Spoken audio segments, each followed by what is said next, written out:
right, thank you all for joining today to learn about the EB-5 Immigrant Visa Program. For those who don't know me, my name is Kurt Tiamonte. I work in the career office at HBS and work primarily with our international students.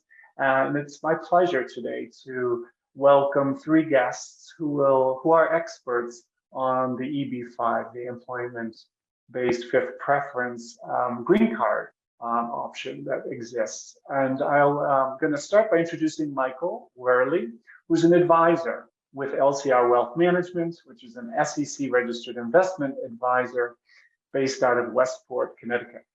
Michael provides tailored investment advisory as well as financial planning services to high net worth individuals and families. Michael joined LCR Wealth as an intern in 2021 and moved into full-time position after graduating from Fordham University's Gabelli School of Business with a degree in finance. Sherman Baldwin is the CEO of LCR Capital Partners, a private investment and advisory services firm and an affiliate of LCR Wealth. Sherman earned his undergraduate degree in political science at Yale, and he's an MBA from Harvard, so he's an alum. Prior to HBS, Sherman served 8 years in the U.S. Navy as a carrier pilot and strategic planner for the Joint Chiefs of Staff. After HBS, he joined McKinsey & Company and then entered the private equity industry with J.F. Lehman & Company. Most recently, Sherman was a managing director at Accenture, serving as a global client executive. Christian Triantafyllis is a partner in the law firm Jackson Walker and a practicing immigration attorney, helping clients to navigate the complex U.S. immigration system.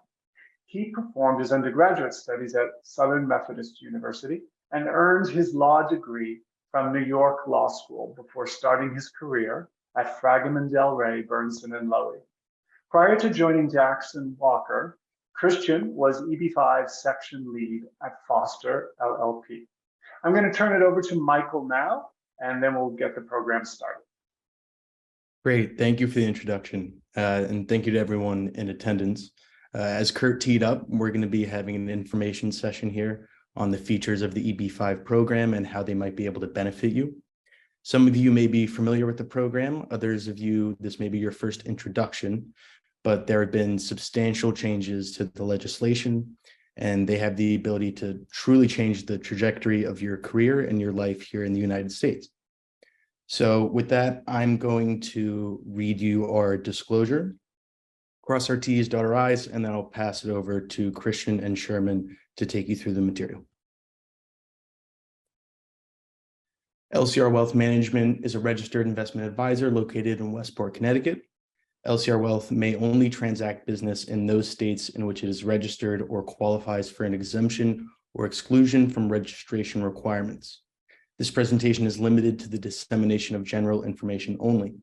Accordingly, the information in this presentation should not be construed in any manner whatsoever as a substitute for personalized individual advice from LCR Wealth.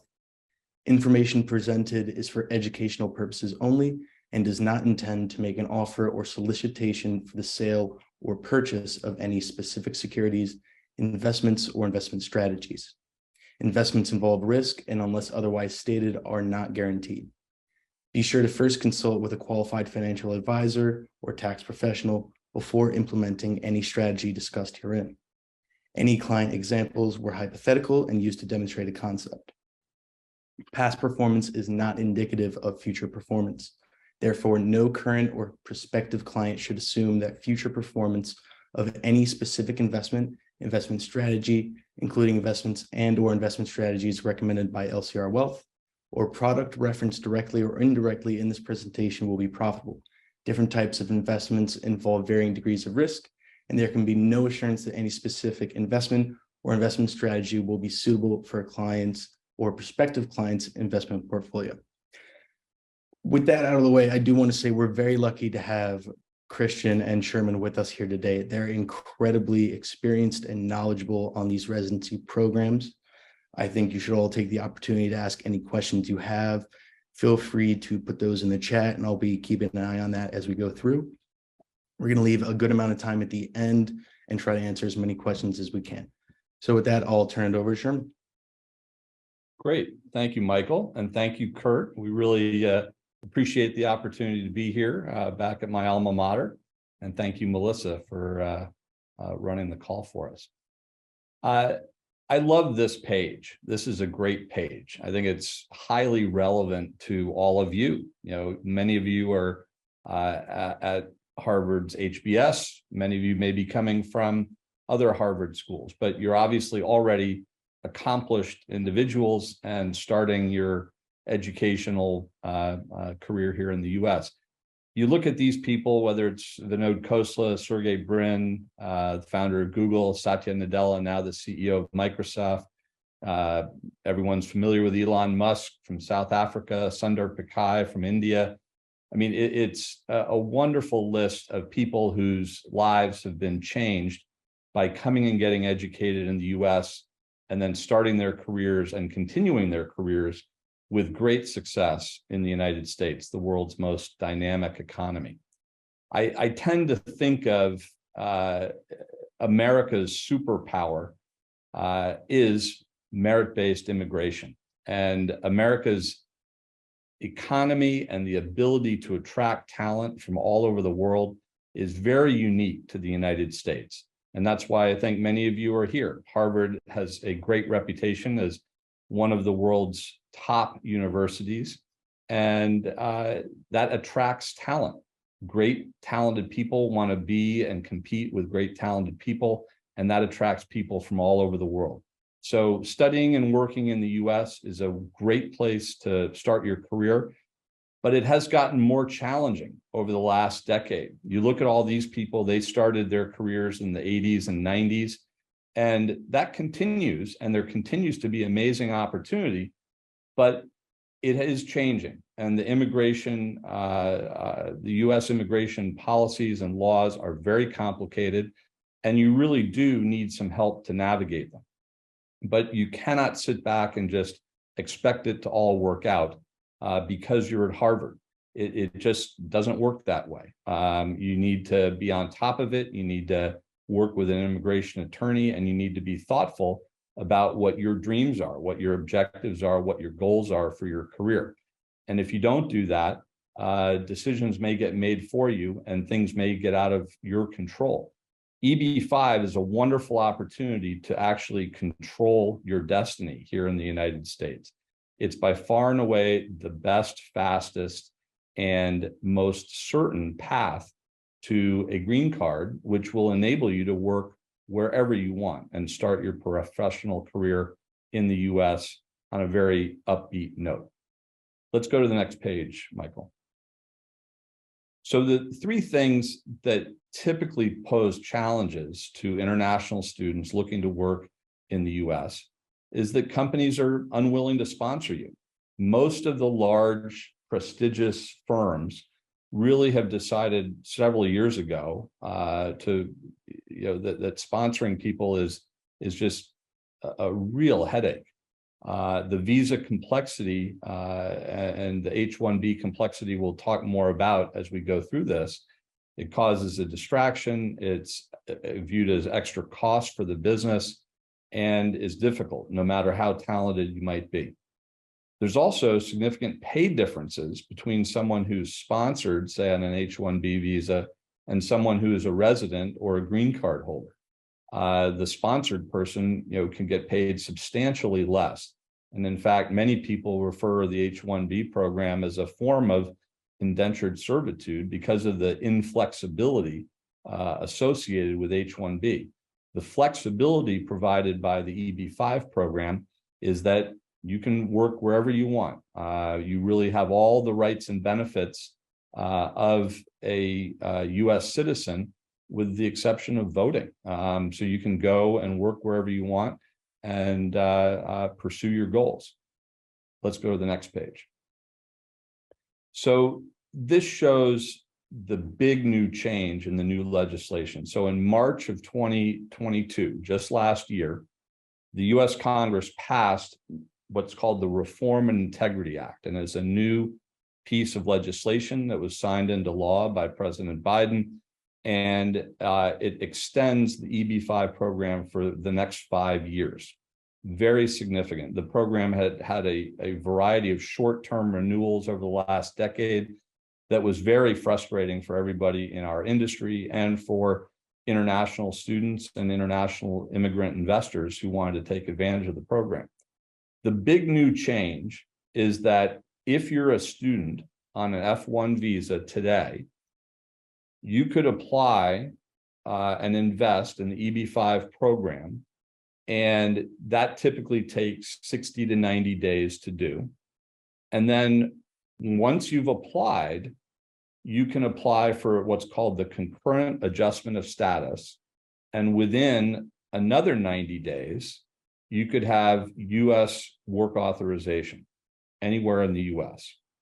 So from today, nearly April 1st, roughly by October 1st, if you go forward with an EB-5 investment, you'd be able to have the benefits of working anywhere in the US. And that's because you're already here in the US as a student.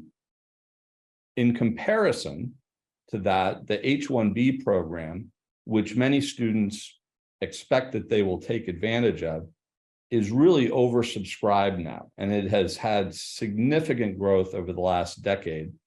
And it's much more uncertain, and you really cannot count on it. It's a lottery-based system.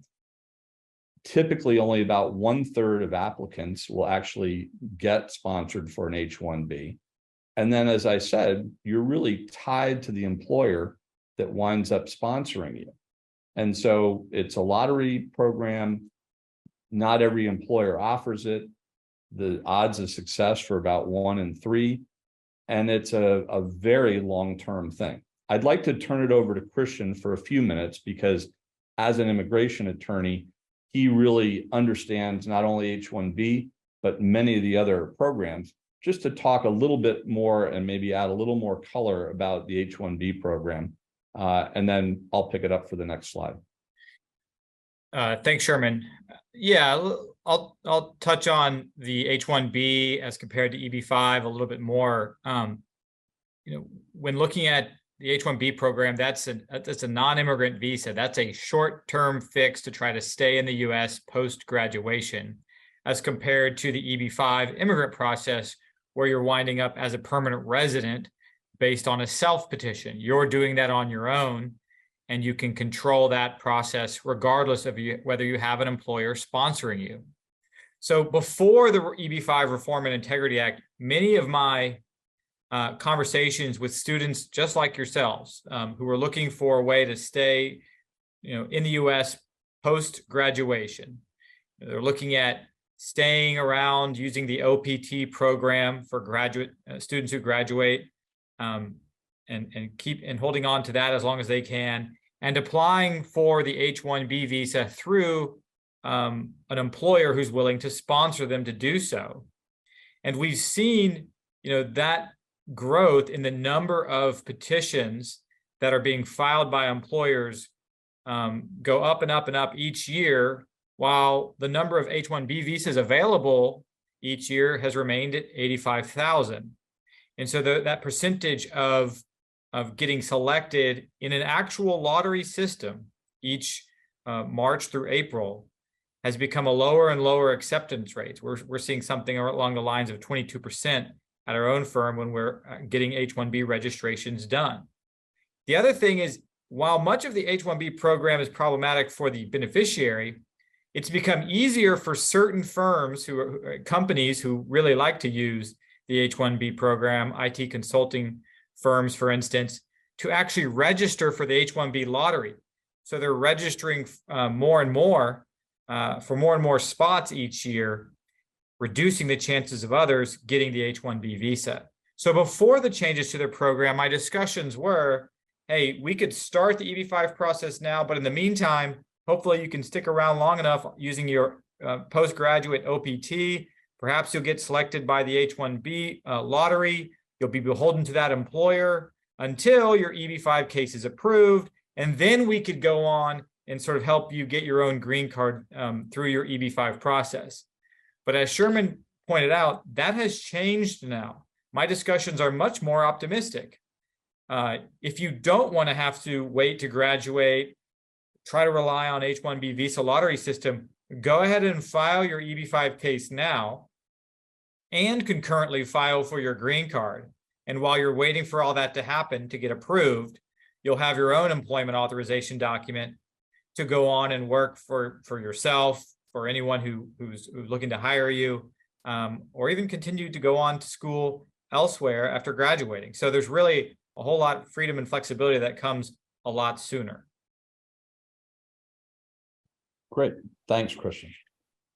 So let me cover the costs and the investment level for EB-5. So as you see here, there are a variety of fees. There's a filing fee, what's called the integrity fund fee. That's about the new legislation.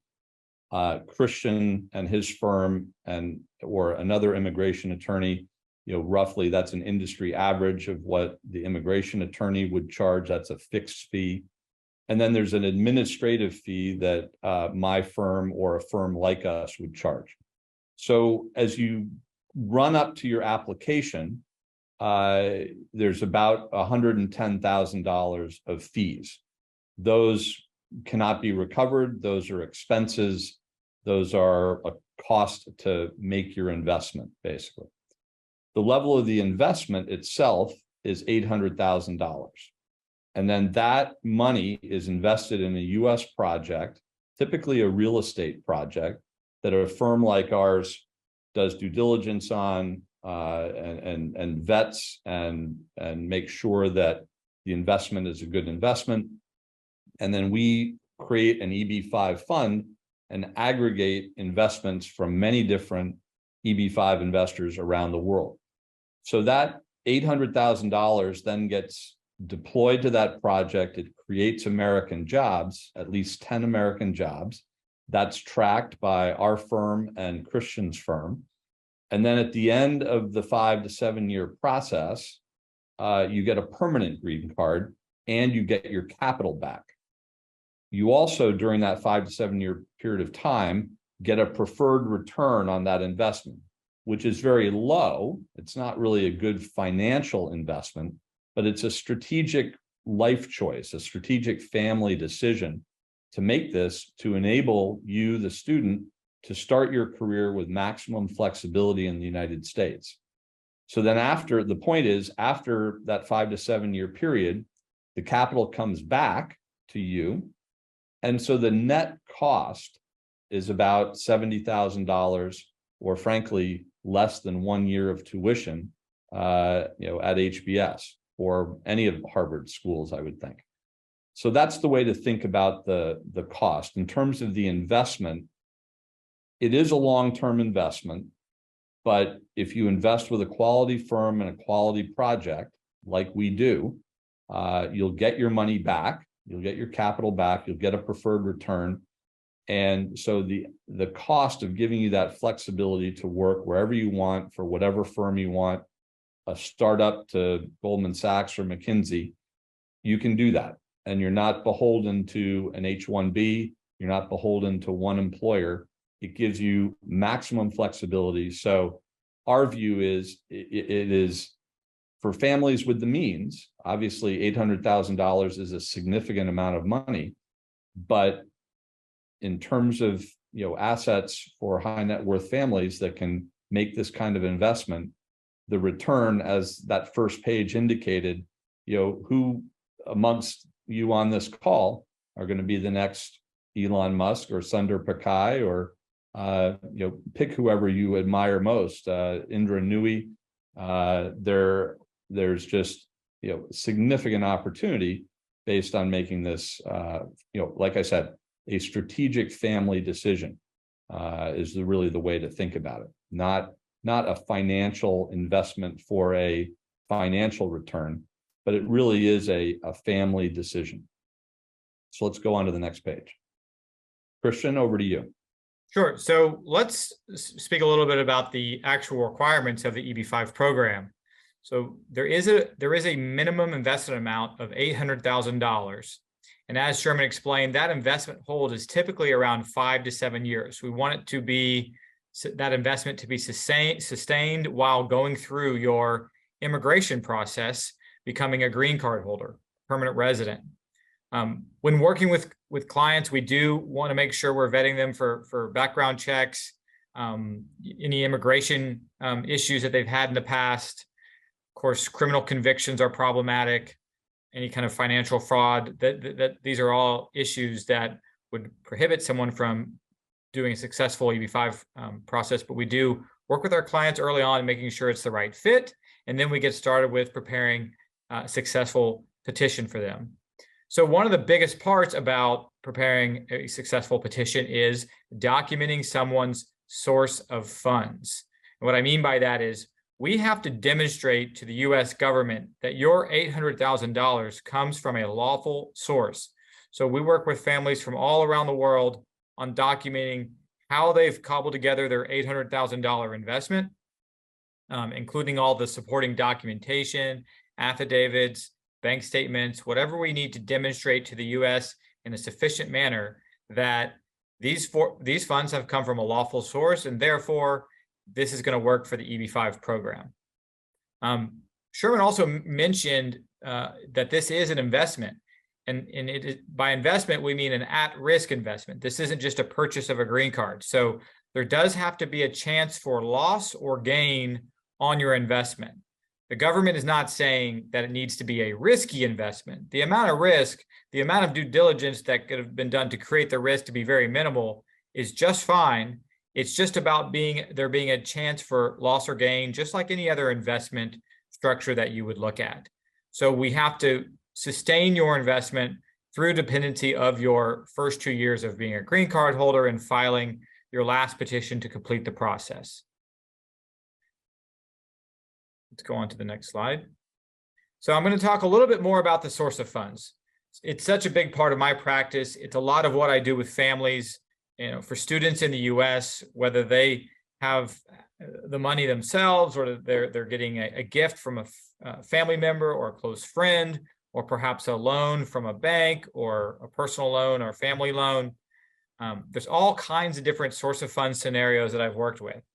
Salary and bonus compensation is a common scenario, whether it's someone who earned the money abroad, not necessarily in the United States, or they earn the money in the US. I can use salary and other forms of compensation so long as I can demonstrate it came from a lawful source. Loans are also a big scenario for source of funds, and oftentimes people get home equity loans or other kind of loans off assets that they own to then gift over to the EB-5 investor. So let's say you have a family member abroad who has a property that they can get a loan based on, and then they can gift you the proceeds, and you can use that for your EB-5 investment. I've worked with entrepreneurs that are receiving distributions or shareholder loans to make their EB-5 investment. Really all kinds of different source of fund scenarios have come up in my career. And so long as we can demonstrate that lawful source, the investor can use it for their EB-5 investment. I should say that your EB-5 investment does not have to come from one source. It can come from 3, 4, 5 sources, and money that's been made inside or outside the US. And again, it can come from friends, family who are gifting or lending you the money. So, think through what kind of resources might be available. And I assure you, I've probably seen that kind of scenario and can help you think through how to make it work for your EB-5 process.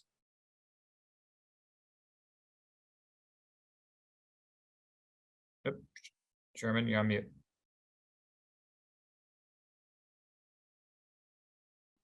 Sorry. Yep.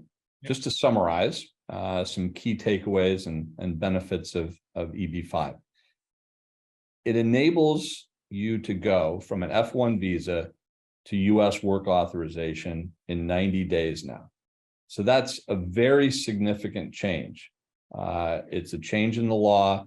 It's a great benefit to international students who are motivated to be here and to start their career here in the US, whether you're an undergraduate, an MBA, or in any of Harvard's schools.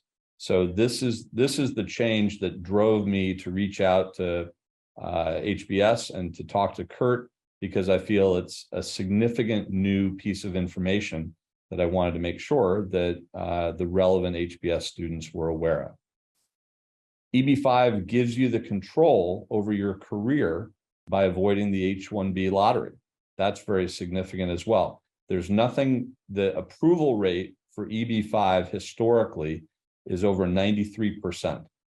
So, and I am very confident that Harvard students, with the quality of what you've done to get into Harvard, the quality of your families, I'm confident in saying that the success rate would be well above that historical average. So it gives you a sense of certainty that if you make this investment, work with a quality firm like LCR and a quality firm like Jackson Walker, you'll walk through the process and be able to take advantage of the many benefits. It makes you eligible to work at some of the most prestigious firms. Many of those large firms in the Fortune 500 and the top banks and the top consulting firms, they really don't want to deal with sponsoring people. And so even if you're a Harvard undergrad or an MBA, it's very difficult, and it's really up to a lottery system to get sponsored. It creates optionality for your family long-term. We keep hearing this again and again from the parents of our families. Probably 70% of the families that we work with are doing EB-5 because they have a son or a daughter who wants to study in the US and start their career in the US. And COVID really accelerated people's thinking about having a plan B for residency. And so at LCR, we really think of residency, we call it either, we use two terms. We call it mobility insurance, and we call it another form of an alternative asset. High net worth families invest in private equity, in real estate, in all kinds of different unique deals that are considered by the financial industry as alternative assets. We encourage our families to think about residency as another form of an alternative asset with significant benefits to the family. And then for all those benefits and all those good things, the total net cost of the EB-5 investment at the end of the day, after the 5 to 7 year hold in the investment, is less than $70,000. So I think it's a very strong value proposition for the right families. Okay, so why don't we go to the next page? We have some questions that we could tee up, but before we do that, why don't we go to the chat and see, because we want to be as relevant to each of you as we can be. So we want to make sure that we're answering what's on your mind. So let's start with any questions in the chat. And then if we go through those, we can answer some of these questions that we have on the page here. Great. We do have one question in the chat here. I think it's a very good question. Is there a difference in the EB-5 application path for current F1 visa holders versus applicants not on an F1 visa? Christian, you want to take that? Sure. So let me just start off by saying somebody who's on here in the US with a different visa status can also file their adjustment of status application concurrently with their EB-5 petition and get their work permit through that process while waiting out the EB-5 green card. If that might be the reason for that question, to make sure that this concurrent filing is not just available to students. It is available to anyone else on other kind of other visas. There are always nuances involved with different types of visas in terms of timing and what to think about in terms of the immigration laws when working with a client. But generally speaking, concurrent filing is available to other visa holders as well. Thanks, Christian. That's all we have in the chat. We do have a few more teed up on the slide, but I had a question. I think you touched on it, Sherman, but we had this big change in the legislation and it made these new benefits possible. What's to say that the legislation isn't going to change again in a year, 2 years, 3 years? And let's say that legislation does change and somebody's in the middle of the process. Would it impact the process at all? I'll answer that with my understanding, and I'll ask Christian to keep me honest and make sure I have it right. The new legislation that was passed by Congress in March of 2022 included a very important clause, which is basically a grandfathering clause. That has always been a concern around EB-5. And what if the program expires? What if it's not renewed? And so Congress was very clear that once you're in the program, the U.S. Congress and the USCIS, who governs the process, will make sure that you make it all the way through the program and your case is adjudicated. And so, I believe the new legislation has firmly and clearly addressed that issue. But Christian, please, keep me on track there. Yes, and there were some issues before the new legislation that was passed last year with wondering whether such a grandfathering clause existed, but now we know it exists. That was a key part of the legislation, and getting the program extended through to 2027 was a big deal.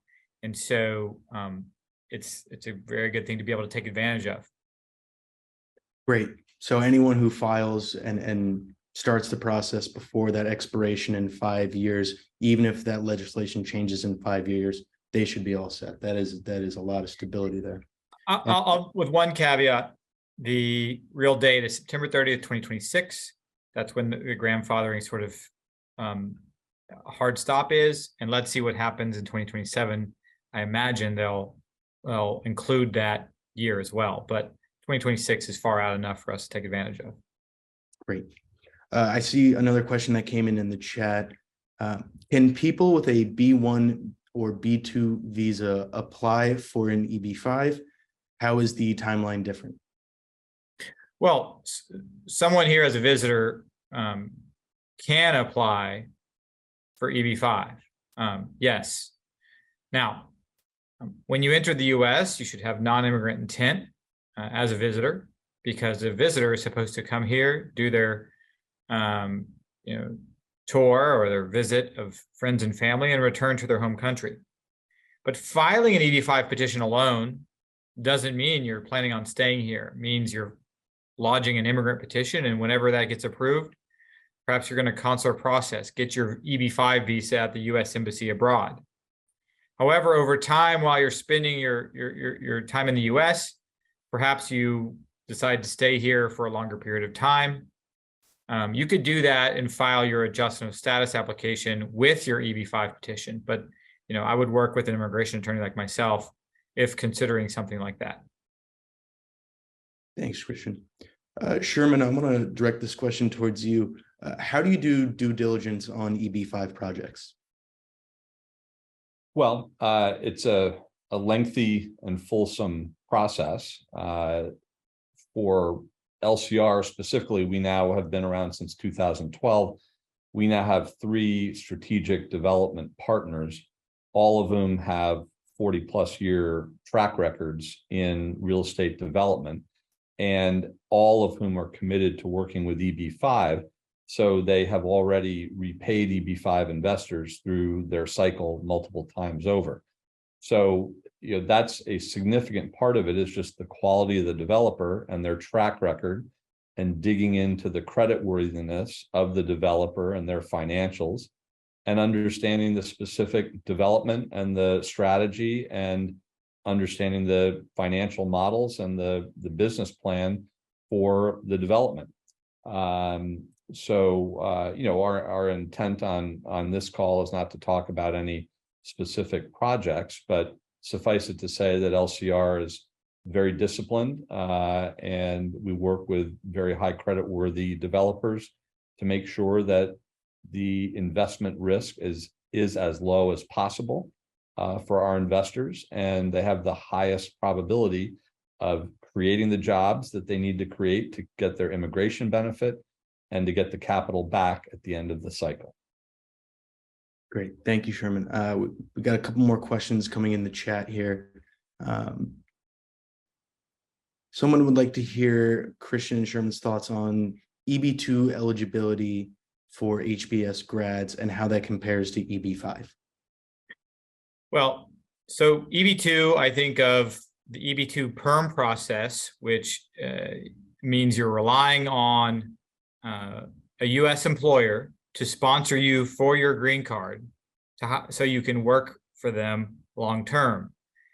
Again, that's not your own petition. You're not driving that process. You're relying on a U.S. employer, a company in the United States, to file a petition, work with the Department of Labor and USCIS, the immigration agency, to make sure there aren't any other eligible candidates in the U.S. labor pool, and then file an immigrant petition on your behalf to get your green card approved so you can start working with them. That employer is expected to pay all the costs, including the advertising fees. And yes, there are some employers, there are some U.S. companies who do that process every day. But many times those are for employees who have already started with them through other visas, or people with more experience. So they know they have sort of a track record in terms of their professional career. But it's not the same as a self-petition that we've described under the EB5 program. The other EB2 that people think of is a national interest waiver. And a national interest waiver is to show the U.S. government that what you're so good at, what your expertise is in the national interest of the United States, meeting certain criteria. But what's interesting is graduating from top tier schools like Harvard is not part of that criteria. That will not help you meet the requirements. It's more about publications, judging the work of others, being cited, in being part of prestigious memberships and clubs, things like that you look to try to develop a strong national interest waiver petition. There is an ability to self-petition under that. I will say it's much stronger if you have an actual job offer in that area of expertise in order to show that it's of the national interest. EB5, on the other hand, we're not worried about any of that. We're mostly meeting the requirements that I just demonstrated to get your work authorization and eventual green card, which you could then go use for work wherever you'd like. Thank you, Christian. Slight adjustment to one of the earlier questions, it looks like. Could you speak to the applicability of the EB5 status to F1 dependents? Yes, great question. So when we file an EB5 petition, either for the F1 student or perhaps the dependent, the spouse of the F1 student who's in the US on F2, he or she could be the petitioner. So when someone files an EB5 petition, all dependents get to follow along the EB5 immigration process with the petitioner. So long as all children are unmarried and under the age of 21, the spouse and children will get their EB5 green cards just the same as the EB5 petitioner. And they'll get work authorization while waiting for it. Thanks, Christian. Listening to you talk about this filing, it's a little bit overwhelming to me. So I'm gonna go down to this last question here. Is the administrative process that difficult if you have a good lawyer? I'll take that one. Go ahead, sure. If you have Christian, you'll be fine. No, I mean, It's a great answer. I say that tongue in cheek, but we do a lot of work with Christian. He does an excellent job. There obviously are many other immigration attorneys out there, and some are better than others. And if you do some basic due diligence and you line up with a quality firm and a quality attorney, it makes the process easier. It still is a complex process and it's difficult. It takes a fair amount of time. But starting any complex process with quality partners and service providers to support you makes it a lot easier. Thank you both. I think we've covered a lot of the questions. I think the other prepared ones have kind of already been answered. So I just want to go here and say, if anybody wants to reach out, somebody in the chat asked what's the best way to stay in touch. My information is here as well as Christian's. Feel free to call or email if you have any questions. We'd be happy to discuss with you on an individual basis. Any other questions that you might have?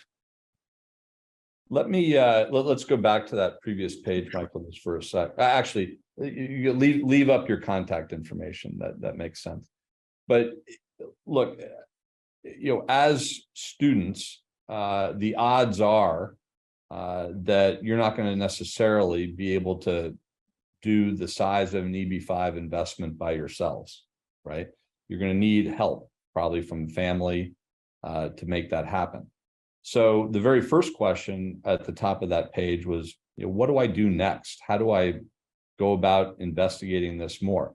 And it's not lost on me that that's a hard conversation, especially if your family is already helping you pay for a Harvard education, to kind of go back and suggest that, I'd like you to consider making another significant investment in my future. So that's a hard conversation. I understand that. I do think, though, that Christian and Michael and I have those conversations every day of the week with families. I imagine the people that attended this call knew enough about EB-5 to know some of the high-level parameters of it, and so you knew what the investment level was, right? So we have those conversations every day. We can help you with those conversations. I think a good next step is to reach out to Christian or to Michael and potentially set up a Zoom call with parents or family members to explore and get answers to questions that will be inevitable. And we're eager and happy to do that. And the way we think about things, this is the first step in building a long-term relationship with any family around the world. And that's the way we like to think about things. And I also will say, in terms of the EB-5 process compared to other immigrant processes, I always say that the EB-5 program is one of the most predictable ways to become a permanent resident that we have available in our immigration system. But you have to work with an experienced team. And I know that's, I'm stating the obvious, but EB-5 really is a niche area within immigration. It's a niche area within raising capital and developing projects. So, an experienced team like LCR Capital. I've been at this for quite some time with an experienced team myself. That's the type of experience you need to be working with in order to make sure that this process does go smoothly for you. There's a lot of work involved, but we try to make it seamless. We all have great resources to help you do that. So I just wanted to mention that as well. Great. Any other questions? I did see one come in the chat just now that we didn't address. Can an individual on a G-class visa apply for change of status filing for EB-5? I think that one I'd need more information about what that, the specifics of that G-class visa are, and what's the history behind that visa, and what are the expectations of it. So that would need to be, they would need to contact me to find out more about it. There are some, it's not as they're a little more restrictive than others. Okay.